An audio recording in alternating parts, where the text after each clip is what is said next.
The ideal window for a puppy to leave its litter and go to its new home is between 8 and 12 weeks old. We know you've done your research, found the perfect puppy, and you're excited to bring that healthy, adorable pup home as soon as you possibly can. But here's the critical insight. The time your puppy spends with their mother and siblings is vital for their social development and learning bite inhibition. Taking them away too early can lead to long-term behavioral issues. So, while the wait is tough, it's essential to let them spend this crucial growth period with their litter until they reach that 8-week minimum. Bringing your pup home is a huge decision, one that will set the stage for your life together. Before we dive into why this window is so important, here is what we promise: if you love your puppy, you'll want the best for them. Stick around until the end because today's insights could fundamentally change the way your dog bonds with you. And if you find this helpful, feel free to like and subscribe.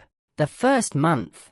The first month is arguably the most dramatic time in a puppy's life. For the first 4 weeks or so, these tiny pups depend on their mothers for almost everything. They are born blind and deaf, existing only in a world of warmth and touch, dedicated entirely to growth, and that growth is rapid. It starts with the mother's first milk, called colostrum. Think of it as nature's first super vaccine.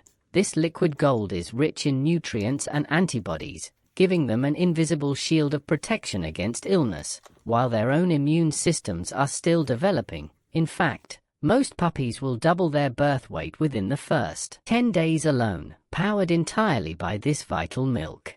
The moment puppies start to experiment with solid food, around 3 weeks old, their journey toward independence begins. This messy, wonderful transition from total dependence on milk is called weaning. While they still nurse for comfort and nutrition, and mothers continue to produce milk for up to 10 weeks, the dynamic is changing. This is when the puppies get their first taste of a real food, often resulting in a comical scene with food smudged on every muzzle and paw. But this phase is about more than just nutrition. It's when the mother shifts to being a teacher and disciplinarian. When those tiny puppy teeth start to bother her, she'll stand up and walk away, a vital, early lesson in respecting boundaries that helps them learn bite inhibition. Most puppies are fully weaned to solid food and ready for that next phase between 7 and 10 weeks of age.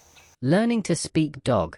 Just as important for puppy development is learning proper canine etiquette and communication as part of a litter. For example, as early as 3 weeks of age, puppies start learning from their mother and siblings to eliminate away from where they sleep, which helps with housebreaking later. If you've ever watched a litter of puppies playing, they have lots of neat moves, but these play behaviors aren't just for fun.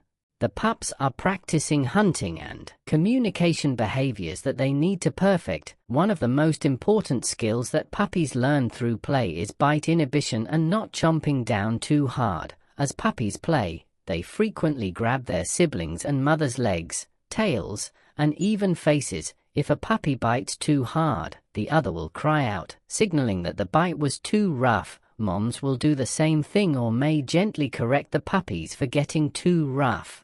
This is a critical lesson to learn before heading out into the world, as other dogs will be far less tolerant of inappropriate puppy play than mom. Biting is also a common problem behavior that can land a dog in a shelter or worse later in life. Puppies will also practice a variety of vocalizations and body language, learning to communicate with their siblings and mother. Puppies who miss out on these early learning opportunities frequently have issues with other dogs later in life, since they do not interpret the other dog's signals correctly or they behave inappropriately themselves. Socialization. Puppies have an early critical socialization period from approximately 5 to 14 weeks of age. During this time, puppies are open to learning and experiencing new things, and the things they learn will affect how they go through the rest of their lives. Breeders and other caretakers should be exposing the puppies to novel sights and sounds on a regular basis. Puppies destined to be working or sporting dogs should be exposed to things they will encounter in their future roles, such as sheep wool for herding dogs, a variety of materials and obstacles to climb over for agility dogs, and training scents for future drug and bomb detection dogs. These safe exposures should continue after you bring your puppy home, but early socialization with littermates and the mother are also important for building confidence. The puppies will observe how their mother responds to new people and things and then mimic her behavior.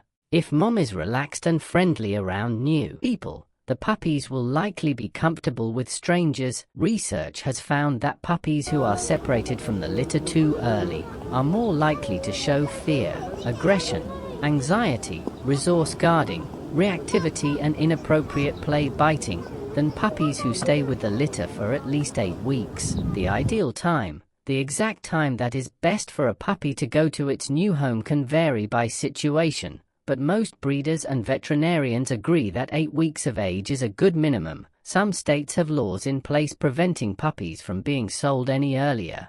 8 weeks after birth, the puppy is eating solid food on their own. They have benefited from socializing with littermates and observing mom, and they are well within the ideal timeframe to bond with new owners.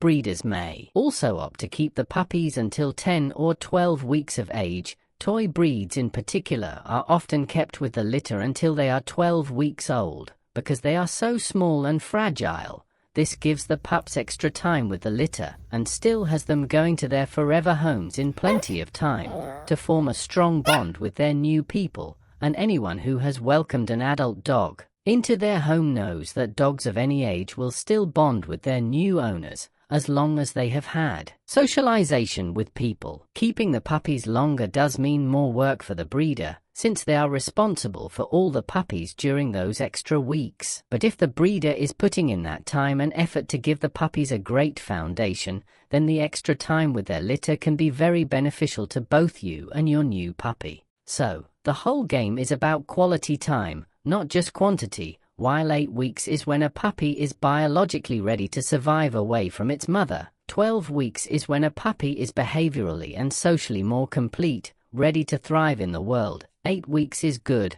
12 weeks is often better.